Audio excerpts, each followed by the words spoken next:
What's going on, everyone? Welcome back to another episode of the Primetime Sports Podcast, hosted by Joey Mailari. So today is opening day in the MLB. Happy opening day to all of those who celebrate. I think it should be a national holiday. I'm so excited for baseball season to begin.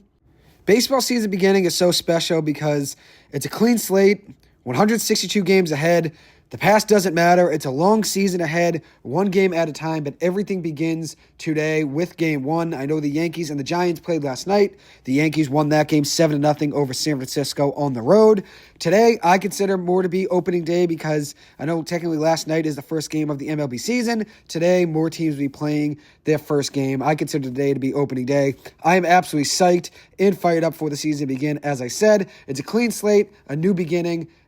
And that's what makes baseball season so special. We'll see how things play out this season. Today's episode is going to be all of my predictions for each team. So my win-loss record predictions for each team, my playoff predictions for the World Series, and then I will also break down my awards predictions, which I broke down in an episode with my cousin Finn Kelly last week. That was a great episode. If you want to hear his thoughts on the Red Sox, he has a lot of insight into the Red Sox and the game of baseball. Definitely tune into that episode. Anyways, now I'm going to begin with my American League East predictions. We'll start out with the Baltimore Orioles. I have the Orioles in first place in this division, going 92-70 this season. First off, I love what the Orioles did this offseason. They had the second best offseason resume next to the Mets, in my opinion. They added Pete Alonso. They added Taylor Ward, two great players to bolster their power, which was needed in the past year. They were missing that. They added Shane Baz. They added Chris Bassett. They added Ryan Helsley. All of those guys to their pitching staff, Baz, Bassett, and Helsley. They re-signed Zach Eflin, who had a down year last year, but could be a bounce-back candidate this year. They were missing power last year. They were missing Anthony Santander's power. He ended up leaving to go to Toronto, which he's been a major miss for them so far in the first year of that big-time contract he got from them. We'll see what he does in a potential bounce-back year too. Who knows? Just did not have it last year and was injured for a decent amount of the season. But to get back to the Orioles, they needed more power in this lineup. And what did they do? They went out and added two top 10 home run hitters from the 2025 season and added both of those guys to their lineup. Their rotation, I would say, is underrated. Most people say their rotation is going to hold them back, but I feel like it's better than people think. Trevor Rogers is an ace in my opinion, even with it being a small sample size of elite success last year in 2025. He was 9-3, 18 starts, a 1.81 ERA, a .9 WHIP, and a 2.82 FIP last season. He is an excellent pitcher. I think he's going to be a top 3 in the AL Cy Young vote this season. And then you have Kyle Bradish, who battled a ton of injuries last year, just 14 starts in the last 2 seasons, but he's held a 3-1 record in each of those 2 years, a 2.65 ERA, a 2.48 FIP, and 12.6 strikeouts per 9 innings. He's a very good starting pitcher. And then you have Chris Bassett, a solid middle-of-the-rotation piece, 11-9 record last year for Toronto, 3.96 ERA, a 108 ERA plus, and 8.8 strikeouts per 9 innings with a 4.01 FIP on the season. And then Shane Baz is a solid starting pitcher with higher upside potential than he's fully showcased, I think. A 4.28 FIP and a 4.25 ERA with a 17-17 record in 54 career starts since entering the league in 2021. I think he's a very good depth piece for that rotation there in Baltimore, and I think he can be better than what he's showcased so far. And then you've Gunnar Henderson, who I think is an MVP caliber player. He had a down year last year, just 17 home runs, 68 RBIs. But in the 2024 season, 37 home runs, 92 runs batted in. I project him to have a very good year and a year similar to what he had in 2024, where he was an MVP candidate. Now moving on to the second place team in the AL East, and I have the Boston Red Sox at 90-72. Garrett Crochet and Ranger Suarez both had rough spring training appearances, but I can't place too much weight on exhibition games. We'll see how they bounce back in the regular season. I was shocked by the Ranger Suarez signing by the Sox. Although you can never have too much pitching, and I agree with that, I thought they were going to use that money on a potential right-handed bat that could bring power to the lineup. They end up opting to get Ranger Suarez, who is a very good pitcher. He's had a lot of success over the years in Philadelphia, so I do like his addition, but I thought they were going to go and get a bat with that money. At the end of the day, I'm not going to complain. As I said, you can never have too much pitching, especially when October rolls around. It doesn't hurt to have very good quality starting pitching. So when you get to a 3-game series or a 5-game series, you're ready to go and you have the edge against whatever team you're facing off against. I'm interested to see how long it's going to take Masataka Yoshida to be in this Red Sox lineup on a daily basis, since I think he could be a major contributor to this team, especially in situations with runners in scoring position. He has elite bat-to-ball skills, which this team lacks in certain situations over the last couple of years. I'm a big Masataka Yoshida fan. I have not given up on him in any regard. We'll see what the team looks like this season. It seems like he's going to be a bench piece to start the year, but I think he can be better than that. I also love Connolly Early. I'm happy he made the opening day roster as a starter for this Red Sox rotation. He is the future of the Red Sox in their pitching staff next to Garrett Crochet. I think he's a future Cy Young winner. He has all the talent in the world. I'm excited to see what he does this season. Moving on to third place in the AL East, and I have the New York Yankees at 84-78. I'm a little down on the Yankees, and I've been now 2 years in a row down on them. With that being said, I was completely proven wrong last year. They won a playoff series and won 94 games last season, so I could be completely wrong again. I worry about the bottom half of their order. Also, the health status of Carlos Rodon, Giancarlo Stanton, who's healthy to start the season, but he's battled injuries the last few seasons. And then Garrett Cole, he will be out for the start of the season as well, rehabbing from an elbow surgery from last year. If the Yankees do indeed miss the playoffs, I don't think it's going to be by much. I don't think this team's going to be a bad team. And the Yankees are always in the mix and are always a playoff team year in and year out. So you can never count this team out, and I could be completely wrong here. When I did these predictions, the win-loss record predictions, I wanted the A's to be a playoff team, and I'm already disclosing that I have them as a playoff team here, so there won't be any sort of mystery when I get to talking about the AL West. I do have the A's being a playoff team. But when I was doing these win-loss record predictions, I was like, the Yankees are a better team than being 84-78 missing the playoffs. But just with the way these predictions went, and I'm not going to lie, I was a little bit biased. I wanted the A's making the playoffs. I wanted the Rangers making the playoffs because I expect both those teams to have bounce-back years. And I think the Rangers have a better roster than people are giving them credit for. I think the A's are going to surprise some people. So you can't have every team making the playoffs at the end of the day. So there's going to be some tough decisions. So I chose the Yankees to be the team that misses the playoffs by a game or so. I think the bottom of the AL East and the bottom of the wild card, they're going to be separated by a couple games at most. So there isn't really much room for error. But I do think the Yankees have the potential to completely prove me wrong again and win 90-plus games. But for the sake of my predictions here, I have them missing the playoffs. We'll see what happens. I think there's a lot of question marks with this team. With that being said, a lot of those question marks can be proven wrong and answered if these guys stay healthy. If Rodon comes back healthy and Cole comes back healthy and they're putting up very successful numbers and Giancarlo Stanton has a productive season alongside the rest of the guys in that lineup, like Jazz Chisholm and Cody Bellinger, I wouldn't be surprised if this team goes on a playoff run. I think they're very much capable of that. But there are question marks with this team. There's question marks with every team. With that being said, the Red Sox have their question marks as well, especially power-wise.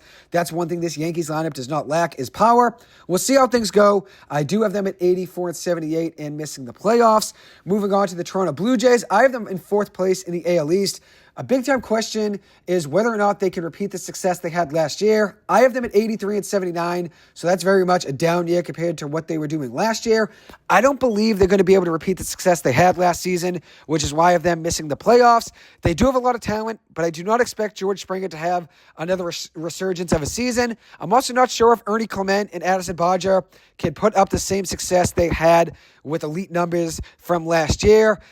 You also losing Bo Bichette. I think that's going to hurt as well. So we'll see, what their lineup looks like without him. I do like the addition of Kazuma Okamoto, though. I think he's going to be a good player for them. I think this team is very capable of proving me wrong, just like the Yankees. I could be completely wrong with these two predictions, and I would not be surprised if either of them go wrong. I know it's a hot take to have both the Yankees and the Blue Jays miss the playoffs, but that's the way things went here in my predictions. The Blue Jays, they were really only a cleat spike away from winning a World Series, literally just a cleat away from winning a World Series ring last year. I think they're being a little bit overrated heading into this year. As I said, I don't know if Clement and Barger will have the same elite numbers that they put up in the postseason of last year, but two good players. They showcased a lot of talent and potential last season. I could be wrong about this team, but I have them at 83-79. I think their starting rotation is good. I do think it's getting a little bit overrated, though. I think the Yankees and the Red Sox, with their starting rotations, are fully healthy and locked in. I think they're both better starting rotations than the Blue Jays.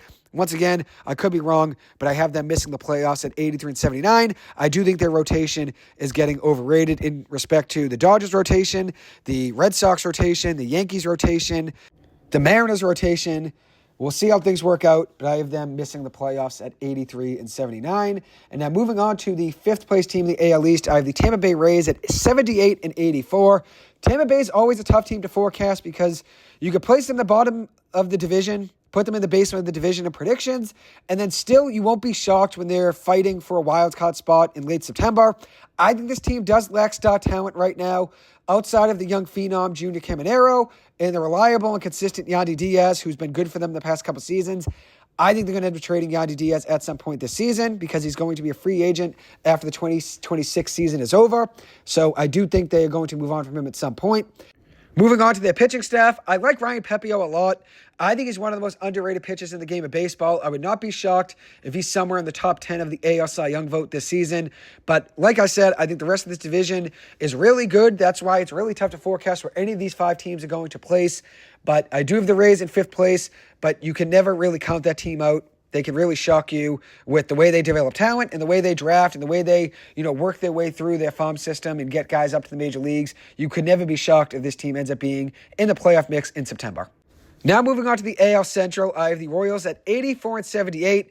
Kansas City is a team I expected more of last year, and I was majorly disappointed when they finished the season 82-80. I thought they were going to win around 85 or 86 games last season and be a very strong playoff team.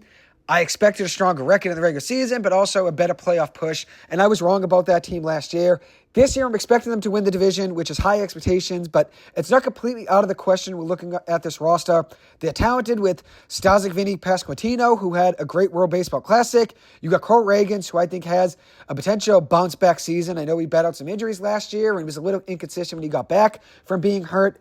You have a potential breakout candidate in Jack Caglione and a superstar talent in Bobby Witt Jr. I like their rotation as well. They have good depth with Michael Walker and Seth Lugo. Also an up-and-coming pitcher in Nick Cameron, who broke out last year with the 2.99 ERA. I think he's underrated. I think this team can win the division. Now moving on to the Cleveland Guardians. I have them at 83-79 in second place in the AL Central. Cleveland's a team I believed in last year, especially in June and July. I think I was down on them heading into the regular season. But once the season began, I watched them play. In June and July, when they were 15.5 games out of the division lead, before coming back to overtake Detroit and winning the division, I believed in that team. Once I saw them play in the regular season, like I said, I had low expectations for them heading into the season, I believe, last year. And I think I had them missing the playoffs, if I remember correctly. I think I had them around third or fourth in the AL Central. But once I watched them play last year, and especially in June and July, I believed in that team. I thought they were going to get out of the 15.5 game hole they were in. I didn't know if they were going to win the division necessarily, but I saw them being a playoff team at the very least, even when they were playing poor baseball early on last season. I just had a feeling they were going to make a miraculous in-season turnaround, and I was proven right. There is a question whether or not they could bring the same momentum and the same magic into the 2026 season. I think they'll be right there in the playoff mix with a chance to win the AL Central. We'll see how that works out. I have them a game behind Kansas City the way things stand. Jose Ramirez is still a top player in the game and one of the most consistent athletes that doesn't get the praise he deserves. And then you've got a good pitching staff as well. Tanner Beebe is a very good pitcher, and I'm a huge fan of Gavin Williams, who broke out last season. I expect Williams to be in the top 5 the AL Cy Young vote this season, even if that's a hot take to most. I think he's a very good pitcher. And like I said, I have them in second place, and I would not be surprised if they end up making the playoffs. They have a good left-handed pitcher in Parker Messick, a guy that was a rookie last year, had a 2.72 ERA and 7 starts. Small sample size, but this kid could be a breakout candidate this year for the Guardians. The question will come down to power with this Cleveland team. Do they have enough power in this lineup? They did add a solid first baseman in Rhys Hoskins. He hit 26 home runs a couple seasons ago. I don't think it's going to be enough to be a World Series contender necessarily, but I do think they have the chance of winning the AL Central again. At the end of the day, this division is going to be between 2 or 3 teams heading into the last week or two of the season, with I think all 3 teams having a chance to potentially win the division in the last week of the regular season in the fall. We'll see how things go. I just think with this team, I do think they're a step behind Kansas City. I think Kansas City has a little more power potential and a little bit more offense. With that being said, you can never count out this Guardians team. Just like this Tampa Bay Rays, they always seem to prove people wrong. Same thing with the Milwaukee Brewers. A lot of people have low expectations for these teams certain years, and then they're proven wrong. And I think last year was a good example of that, with me not believing in them before this season began. And then once the season began, even when they were at the lowest of lows and rock bottom, I did believe that they were going to come back. So I do think this team's capable of winning the division. I do think they had a quiet offseason besides adding Rhys Hoskins. We'll see how things play out here for them in the AL Central. Moving on to the Detroit Tigers. I have the Tigers at 82-80. After winning the division last year, Detroit took a major step forward in their competitive window. Even though I like this roster, especially their pitching staff, I have them missing the playoffs. I think they lack star power on the offensive side. I think when you look at that Cleveland team, they have Jose Ramirez, a top 10, top 5 MVP candidate year in and year out in the AL, one of the most consistent hitters in the game of baseball, a guy that doesn't get talked about enough. And then in Kansas City, you have Bobby Witt Jr. So I don't think the Tigers have that same MVP caliber hitter at the plate. They do have some players I like. I like Spencer Torkelson. He hit 31 home runs last year with 78 RBIs and a 789 OPS. I expect an 800-plus OPS season from him this year and a trip to the All-Star game, which would be his first All-Star appearance. They do have a very good starting pitcher, Tarik Skubal. There is a question of whether or not he's going to be traded midseason. Skubal's been the best pitcher in the game of baseball the last few seasons. I would not be shocked, though, if they decide to trade him, since they've not been able to find an extension agreement that both sides can agree on. I would not be surprised if they trade him this season. They did sign Framber Valdez as a potential replacement for Skubal in the event they move on from him. They signed Valdez in the offseason. This rotation is actually really good. I like Skubal. Valdez is a solid number 2 because he's an ace on most teams, and now he's a number 2 in this rotation, and another left-handed pitcher to go next to Tarik Skubal in this rotation. And then you have Casey Mize, a strong depth piece in this rotation who could be even higher in most rotations, I feel like, on other teams. You have Jack Flaherty, and then you also have Justin Verlander back in Detroit this year as well. He is back on the Tigers. We'll see how things work out. I have them at 82-80 and just missing the playoffs. And then moving on to the Minnesota Twins, I have them at 70-92. This roster has some talent. They have MVP potential in Royce Lewis if he's healthy. The same with Byron Buxton. Buxton had a tremendous year last year, but they lack talent overall as a roster. I see this team struggling. Even in a division that's up for grabs, I see this team struggling this year.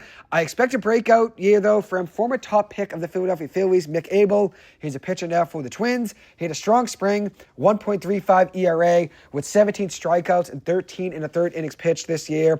I think he has a breakout year with an ERA around 3, which would be a tremendous year for him. And then moving on to the AL Central basement, I have the Chicago Cubs at 68-94. Although they made some solid moves this offseason, like signing Austin Hayes, signing Munetaka Murakami, I think that's a very good pickup. I still see this team struggling for another year. This will be a good building year for them, though, with some of their younger players getting more playing time. Kyle Teal is going to miss the early part of the season with a hamstring strain. He'll be back at some point. I do think this team's going to struggle, but I do think they're going to make steps forward in their rebuild, and I think they could surprise some people and win a couple more ball games than people expect. We'll see how things work out, but I have them in the basement at 68-94. Now moving on to the AL West, I have the Seattle Mariners winning this division at 93-69. I think my cousin Finn Kelly is right about Julio Rodriguez. I expect J-Rod to have a 35 to 40 home run season and an MVP caliber season this year. He's still very young. I still think there's a lot of potential for him to grow. I know he's kind of not reached up to the potential yet that people expected him to get to. I still think there's a lot of room to grow, and that's a good thing. He's only going to get better, and he's only been a very good player already in his MLB career. I think there's still room to grow and be even better. I think he has an MVP caliber season this year. I think my cousin Finn was right about that. Their starting rotation is elite. Logan Gilbert, George Kirby, Brian Wu, Luis Castillo, Bryce Miller. That's a top-tier rotation. 5 all-star caliber pitchers, 5 very good starting pitchers. And to have all those guys in the same rotation is just unfair. Brendan Donovan is a good addition to their lineup. He's going to be their leadoff hitter to begin the season, I believe, and that's a good addition for them. Cal Raleigh, can he replicate the same success he had in 2025? I don't think he puts up the same power numbers he put up last season, but he's still a good player. I think this team is very capable of winning the division again. And then in second place in the AL West, I have a surprise team here, and that's the Texas Rangers. I have them at 90-72. I think this rotation is money. Jacob deGrom, Nathan Eovaldi, Mackenzie Gore, Jack Leiter, and Kumar Roca. That's a very good starting rotation. I think an underrated rotation, to be honest. Jacob deGrom had a great bounce-back year last year in 2025. Mackenzie Gore had a great start to the year last year in Washington, but tailed off in the second half. I think he has a better year this season. I think he's a little bit more consistent this season. I think Jack Leiter is a great breakout candidate this year, and he's someone I expect to move up the ranks this year towards being a top 30 pitcher in the MLB as a starting pitcher. And then you have Mackenzie Gore, like I said, a guy that had a very good start to last year. In the first 15 starts of the 2025 season, he had a 3-6 record with a 2.89 ERA, a 2.79 FIP, and 119 strikeouts and 87 in the third innings pitched. And then in his last 15 starts, he had a 2-9 record, a 5.72 ERA, a 4.89 FIP, and 66 strikeouts and 72 in the third innings pitched. Obviously, there is the potential of him being an ace. I know it was inconsistent numbers last year, but I think he has the potential to put together a more consistent season this year. Evaldi is still a good starting pitcher, and then you have Kumar Rocker, who has a lot of potential as well. Leiter and Rocker, those are guys that were college teammates at Vanderbilt, put up very good numbers there in college together, and have ace potential, even though they haven't really put that all together yet in the MLB necessarily. I think those two guys have a lot of upside, and I expect them to have really good seasons this year in Texas. I'm rooting for that to be the case. We'll see. It's hard for all 5 starting pitchers in a rotation to put up elite numbers, but I do think those two guys have a lot of potential. And then on the offensive side, you still have Corey Seager, who is an MVP caliber player if fully healthy. Wyatt Langford has a ton of potential. You add Brandon Nimmo, who's still a good player as well, in a trade with the New York Mets. I think this team's going to surprise some people. I have them at 90 wins. I kind of flip-flopped my predictions for the Rangers here. I had them at 90 wins and winning the division at one point, and then I realized they might not be able to win the division. I think Seattle, the progress they had last year, the momentum they had, I said it's probably better to have them winning the division.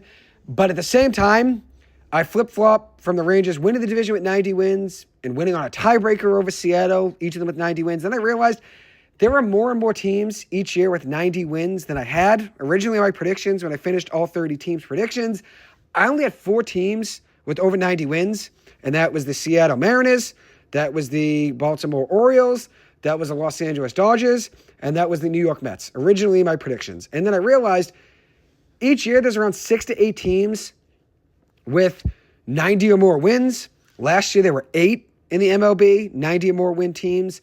So I said there's going to be more than 4 year in and year out. The average is around 6. So I said I need more teams to win 90 games. So I changed the Red Sox from, I think I had them at 88 wins. I changed them to 90 wins. And then when I brought the Rangers down from 90 wins to 88, I brought them back up to 90, and I made them a 90-win team. So I have 6 teams now with 90 wins, which I think is a little bit more reasonable than just having 4. And then as for teams with 80 wins or less, there were 13 in the MLB last season. I have 10 this year in my predictions. As for teams over 500, there were 15 in the MLB last year. I have 17 in my predictions this year. And then as for teams that are 500 or worse, there were 15 in the MLB last season. I have 13 in my predictions this year. So just the reverse of, obviously over 500 versus 500 or worse. I have 17 over 500 and 13 under 500. I think that's a little bit more reasonable. We'll see. There's going to be predictions I'm right about. There's going to be some predictions I'm wrong about. That's just the way it goes.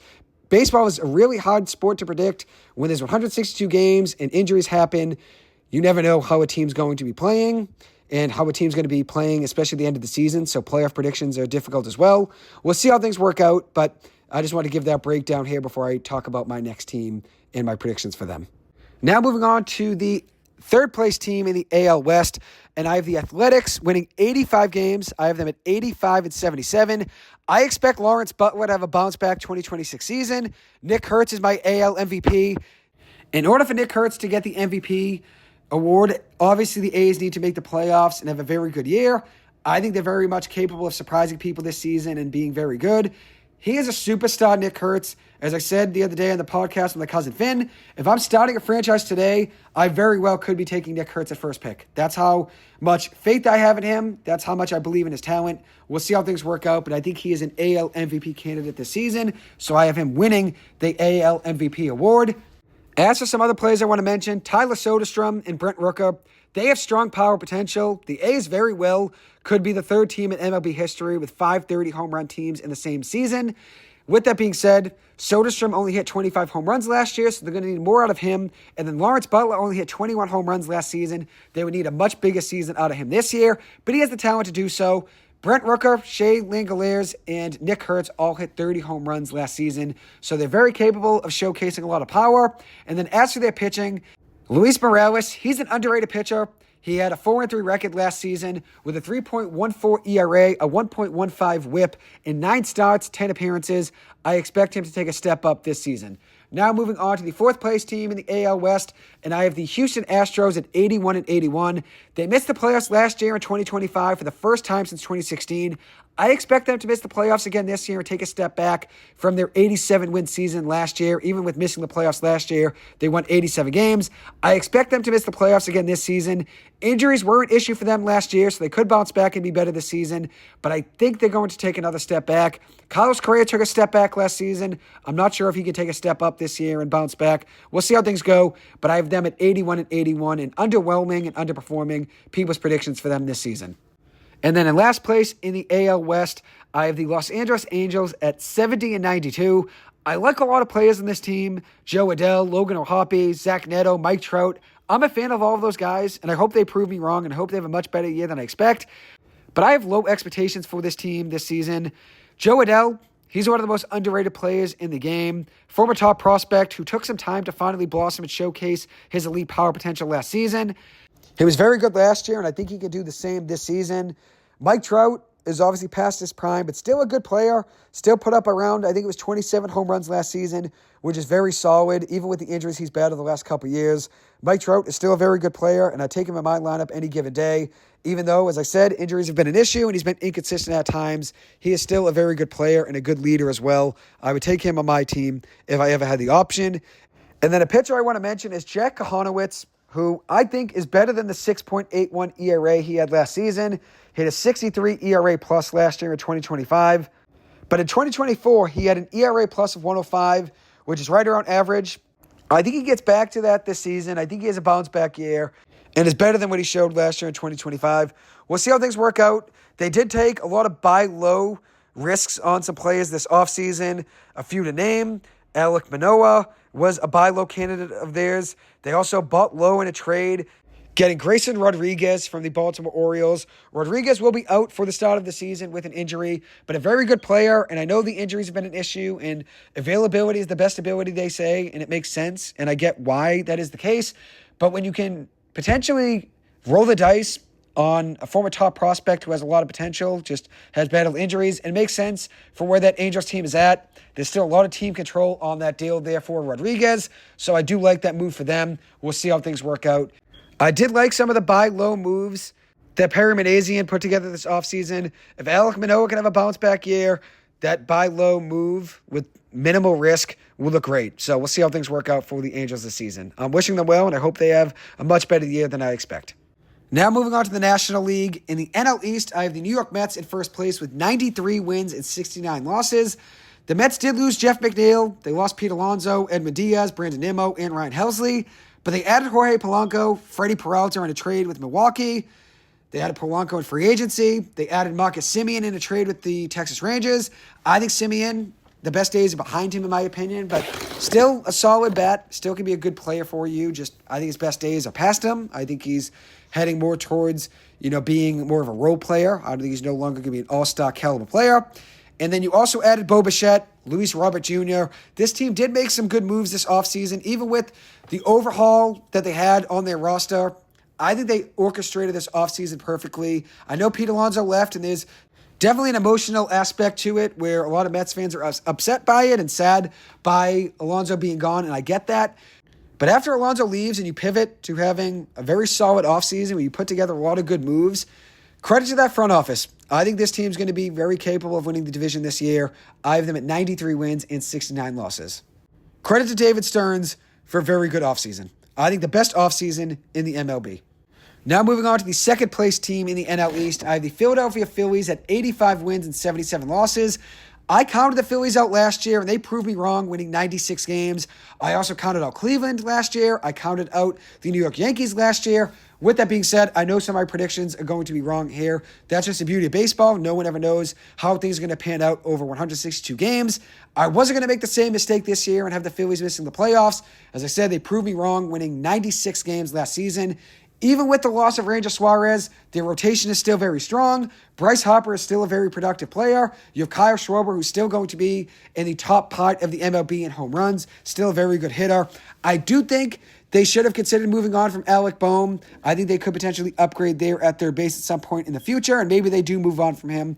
Like the Mets, they do need some sort of a roster overhaul if this season doesn't work out, and I expect them to do that next offseason should they have some sort of a year like the Mets did where they disappointed in respect to what their expectations were. Now moving on to the Atlanta Braves. I have the Braves at 79 wins and 83 losses. This roster is more talented than 79 wins. I know this could backfire quickly in the event that the Braves' most important players can be healthy for most of the season. They've battled a lot of injuries the past few seasons. Austin Riley, Ozzie Albies, Ronald Acuna Jr., all have been injured at points the last couple seasons. With that being said, it seems like all three of those players, if I remember correctly, are all healthy heading into this season. So they should put together more than 79 wins, but I just don't feel like they're going to be able to put it all together, to be honest. They have a lot of injuries besides those three guys who are now healthy. Herschel Waldrop, he's going to be on the IL till the middle of the summer. The same thing with Spencer Schwellenbach. Spencer Strider is going to be out a few weeks. Sean Murphy's going to be out a month. There's just a lot of injuries here for this team. So I have them at 79 wins. Also a tough division when you have the Mets and the Phillies in the same division as well. I could be completely wrong, and this could backfire quickly like the Phillies did last year and like the Guardians did last year and the Yankees as well. I could be really wrong, and they could be much better than I expect. But I do have them missing the playoffs the way things stand right now at 79 wins and 83 losses. Now moving on to the Washington Nationals. I have them at 70 and 92 in fourth place in the division. Even though this team is going to struggle and they're in a rebuild, there is a lot to like about this Nationals team. Dalen Lyle, I think, is going to have a breakout season with 20 home runs this year for that team.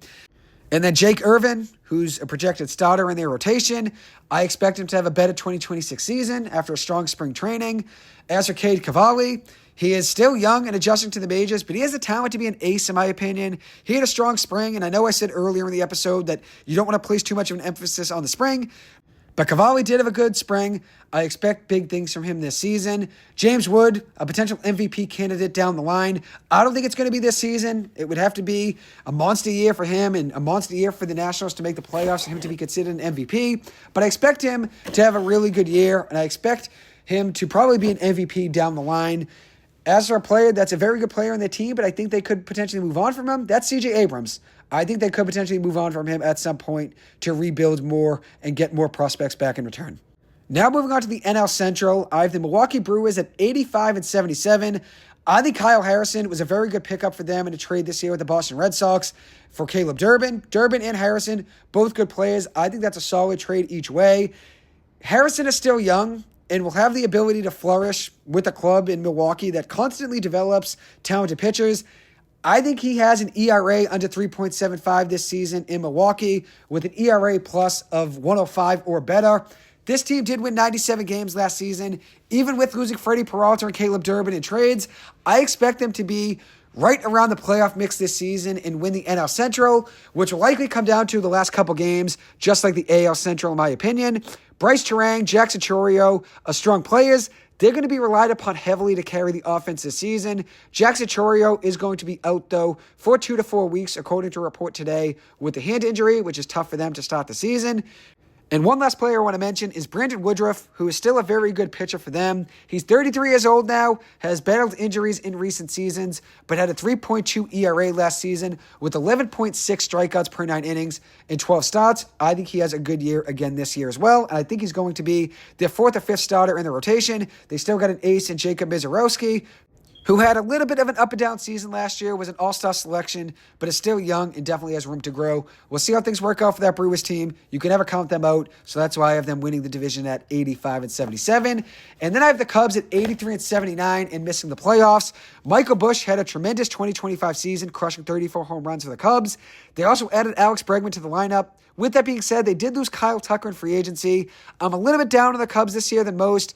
I think this lineup isn't as good as people expect them to be. Cade Horton, a good starting pitcher, was very good for them last year in 22 starts, making 23 appearances total. He had a 2.67 ERA last year. I think he has a very good year again this year. And even though he had a very good year last year, I still consider him a breakout candidate because he didn't really get the respect he deserved for a good year last year. And they also added Edward Cabrera to their rotation to strengthen their starting rotation as well. I just don't think this team's going to be as highly regarded as most people expect. We'll see. I just don't think their lineup is as good as people are foreshadowing them to be. but I could be wrong, and I would not be surprised if this team's a playoff team at the end of the day. They won 90-plus games last year. I would not be surprised if they prove me wrong this year and do the same again. Now moving on to the third place in the NL Central, and I have the Cincinnati Reds at 81-81. Hunter Green's injury definitely put a damper on things to start the season for the Reds, but this team definitely has a very underrated pitching staff, a lot of talent. Andrew Abbott had a very good year last year. Nick Lodolo had a very good year last year. Chase Burns has just as high of potential as any pitcher in the MLB. Burns is a guy who I think is going to be a Cy Young winner down the line. He did struggle last year, but I think he has a good building year this year. I like that they brought back Eugenio Suarez to be a good power bet in their lineup. Even if he struggled at the end of last season, and I think the numbers are valid, he did struggle at the end of last year. He is a very good player, power-wise, at the end of the day. Hopefully, Elly De La Cruz takes another step up this season as well. If De La Cruz can have a top 3 to 5 MVP season this year, the Reds will be in the playoffs. So we'll see how things work out there. Rhett Lauder is a very good pitcher for them. He pitched in 2024 and showed a lot of promise, but missed all of 2025 with an injury. He could be an X factor in that rotation. I expect him to have a very good year. I do think he has really good stuff as a starting pitcher. And at the end of the day, he was a top pick in the MLB draft a few years ago for a reason. And then in fourth place in the NL Central, I have the Pittsburgh Pirates at 78-84. I expect them to improve this year and get close to 500. They only won 71 games last year. I think they're going to win around 78 this season. I think Bubba Chandler has a breakout season as a starting pitcher for them. I think he really comes into his own. I also liked the Marcell Ozuna and Brendan Lau pickups. It added power to a lineup that really needed it. I still don't think it's going to be enough for them to be a playoff team, but this team's going to have a good building year and make a lot of progress. Braxton Ashcraft is a pitcher I want to mention. He was a good rookie for them last year as a right-handed pitcher for them. 2.71 ERA in 26 appearances. He's supposed to be a potential starter for them, and I think that's going to make for a solid breakout candidate this year for that Pirates rotation. Now, for the fifth place team in the NL Central, I have the St. Louis Cardinals at 66-96. The Cardinals are a very new-looking team heading into opening day this season with the departures of Wilson Contreras, Sonny Gray, Nolan Arenado, Brendan Donovan. They have a lot of guys that they've lost over the last year, whether it's via trade or free agency. They're in the midst of a rebuild, but I'm confident in Chaim Bloom, the new president of baseball operations, to turn things around in the next few years. I expect their prospect pool to get stronger over the next couple of years, and the Cardinals to be back in business in the mix of the NL Central in the next couple seasons, where they'll be a consistent contender for the NL Central title year in and year out. Chaim Bloom will build this team from the bottom up and will allow the young pieces like J.J. Weatherholt to develop. I think he's going to figure things out, and they'll be back on track in the next couple seasons. This will be sort of a building year, rebuilding year for that team. Michael McGreevy is a pitcher I want to point out on this team. I recommend getting to know him if you're a baseball fan. He's only 25 years old, right-handed pitcher for that team, who has a career 3.94 ERA in 21 career appearances, making 19 starts. He's not the biggest strikeout pitcher, but he has showcased elite control. He's my breakout player of the year for the Cardinals. I'm predicting an ERA plus of around 125 and an ERA somewhere in the threes. Now moving on to the last division, the NL West. I have the Los Angeles Dodgers at 105-57. There's not much to say about this Dodgers team besides talking about how stacked they are. They're the reigning World Series champions on back-to-back years for a reason, and they just added Edwin Diaz and Kyle Tucker in free agency. I expect Kyle Tucker to have a career year in this lineup. This team's going to be fun to watch, and at the end of the day, a lot of people are going to complain about the money they spend, but not only do the Dodgers spend big money, they develop talent very well, they draft very well, and they also make trades very well, and a lot of these players that have gone there in free agency are choosing the Dodgers, not just because of money, but because they want to win and also be part of a winning culture. And that, at the end of the day, you can't fault the Dodgers for, or these free agents for going to the Dodgers. There's not much to say about this team besides that they're fun to watch. I have them at 105-57. Originally, I had them at 101-61, but then I realized they're a lot better than that. They had some injuries last year to their starting rotation. That held them back a little bit, and they have some injuries this year to start the year. Blake Snell is going to be on the IL, I believe, to begin the season, which may hurt my NL Cy Young prediction from my episode with Finn last week, but at the end of the day, I still think Blake Snell's a very good pitcher, and even if he misses a few starts, he can still come back and be very productive. There's not much to say about this team besides that they're so dominant, and I respect them at the end of the day because not only are they willing to spend, they're willing to make a big-time trade and trade top prospects, which can be a tough thing for a lot of teams to do at times. Now moving on to the San Diego Padres, I have them at second in the NL West at 86-76. Randy Vasquez is a starting pitcher of theirs who I want to highlight, a 3.84 ERA last year in 26 starts, making 28 total appearances. He did not get talked about enough, but he had a very good 2025 campaign. They have a very top-heavy lineup with Machado and Xander Bogaerts and Jackson Merrill. But they're still very capable of putting up runs. I counted them out a year ago, if I remember correctly. I had them missing the playoffs. But this year, I have them in the playoffs at 86-76. Now for the San Francisco Giants, I have them at 83-79. They were in the playoff mix last year until everything fell apart on them in a blink. They're still very capable of making the playoffs again this year, in my opinion. I expect a strong year from Rafael Devers. Their rotation is deep. Robbie Ray is still very productive. Adrian Hauser is underrated as well. Logan Webb is good. Even if he got shelled last night against the Yankees, he's still a good pitcher. You can't really place too much of an emphasis on one game and one start for a player or a team. They do need Matt Chapman to have a bounce-back season this year compared to what he did last year. And Willy Adames is a very good player. I expect them to be very much in the playoff mix this year. I have them as an NL wildcard team. And then the Arizona Diamondbacks, I have them at 81-81. I like Ryan Nelson to break out this season. He had a 7-3 record with a 3.39 ERA, making 23 starts over 33 appearances last season with a 3.73 FIP. A solid, underrated pitcher. They have a very good lineup, very capable of bouncing back this year and being a playoff team. I worry a little bit about their pitching staff, which is why I have them missing the playoffs. They did add Nolan Arenado, maybe as a bounce-back season. It can carry that offense a little bit. We'll see how things go. They do have some solid bats in that lineup, like Pavin Smith, like Ketel Marte, like Corbin Carroll. This team can hit. I don't worry about their offense. It's more so about their starting pitching. And then in last place in the NL West, I have the Colorado Rockies at 52-110. There's not much to expect from this team, which can be a good thing in some ways and a bad thing for the club as well. If they have a historically bad season again, no one will be surprised, and no one will necessarily blame them because no one really has expectations of them being really good. With low expectations, they can exceed expectations pretty easily by being a little bit more competitive than they were last year, where they won only 43 games in 2025. But at the same time, it's not encouraging that their rebuild continues to grow into another season. With low expectations and a ton of room to grow, they can have a successful season by taking a small step forward and allowing two of their young players to develop in Jordan Beck and Chase Dollander. Dollander, I expect a lot of progress from this season. I expect him to break out. I think Beck is very capable of a 2020 season, 20 home runs, 20 stolen bases. I think Dollander will find his way back into the starting rotation this year as well. I predicted that Dollander has an ERA plus of around 95 to 105, right around average in the MLB in ERA, which would be a major improvement compared to last year's ERA plus of 75. Now for my AL MVP award, I have Nick Kurtz winning that. And for the NL, I have Kyle Tucker. Cy Young in the AL, I have Garrett Crochet. NL, I have Blake Snell. When I made that prediction last week, I honestly forgot he was going to be out for the start of the season. I'm going to stay with it. I'm not going to change it. I have him winning the NL Cy Young vote. And then AL Rookie of the Year, I have Connolly Early. NL Rookie of the Year, I have Bubba Chandler. AL Manager of the Year, I have the A's manager, Mark Kotsay. I expect them to have a really good year. And then the NL Manager of the Year, I have New York Mets manager, Carlos Mendoza. Now for my MLB playoff predictions. In the AL, I have the Mariners as the 1 seed, Orioles as the 2 seed, Royals as the 3 seed, Red Sox as the 4 seed, Rangers as the 5 seed, and the Athletics as the 6 seed. In the NL, I have the Dodgers as the 1 seed, Mets as the 2 seed, Brewers as the 3 seed, Padres as the 4 seed, Phillies as the 5 seed, and Giants as the 6 seed.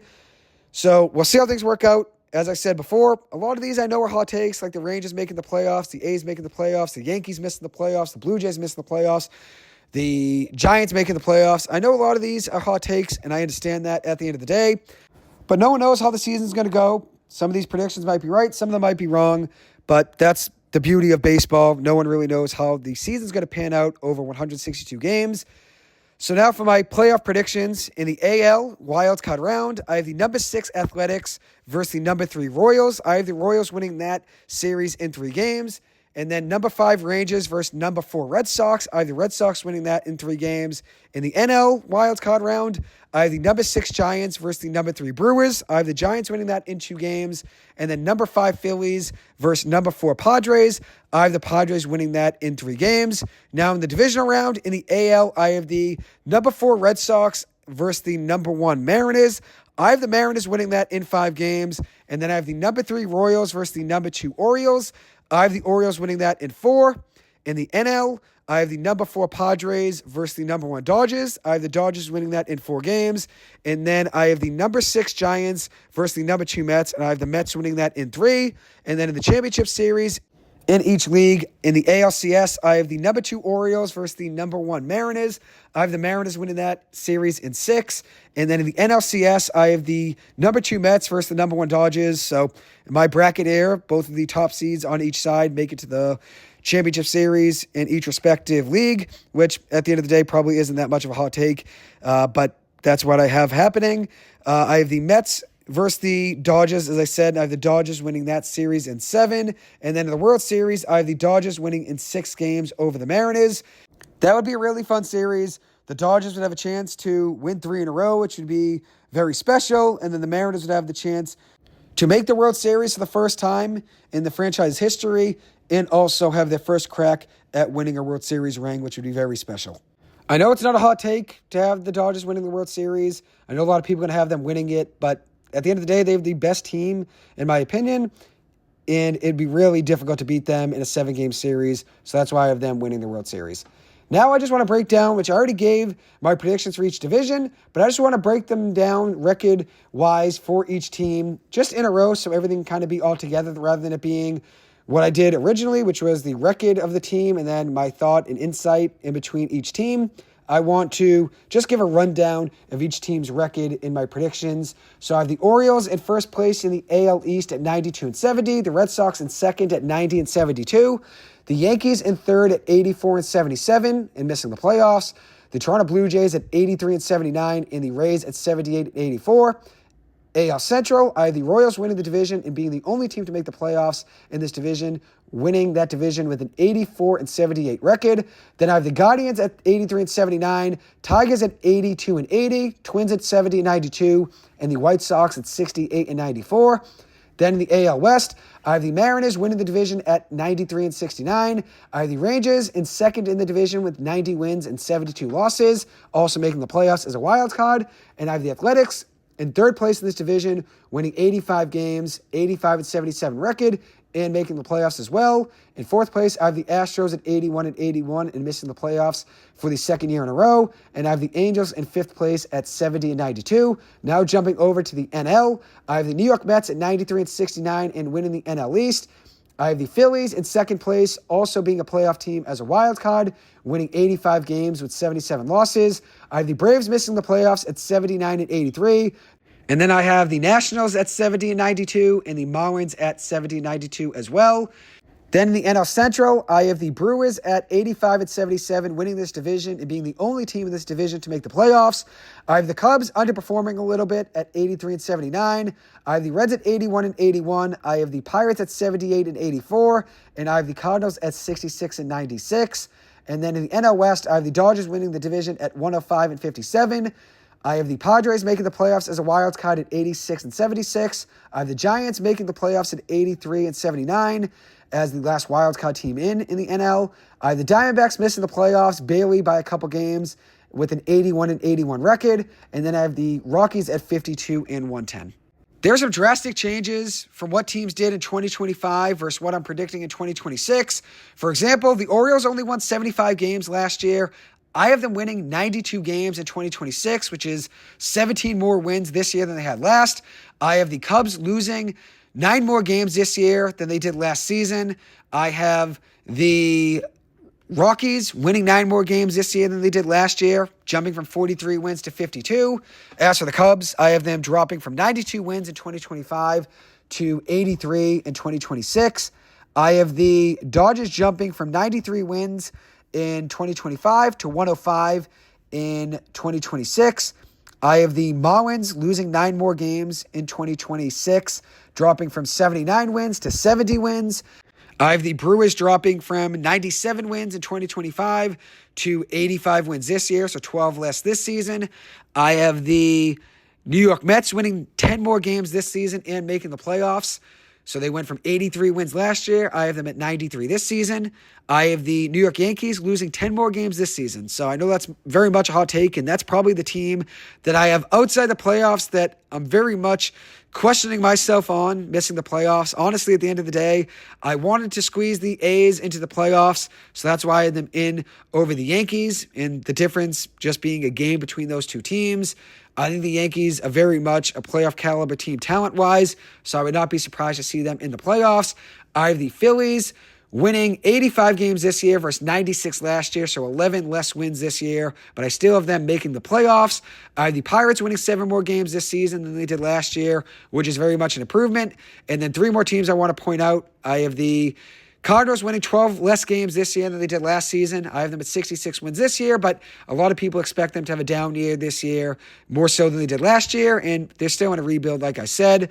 I have the Rangers winning 90 games this year compared to just the 81 wins that they had last year. Very much a big step up for them. And now being a playoff team, I think they have a very good starting rotation. I think they bounce back. And then I have the Blue Jays at 83 wins compared to the 94 wins that they had last season, which is 11 less than they had last season.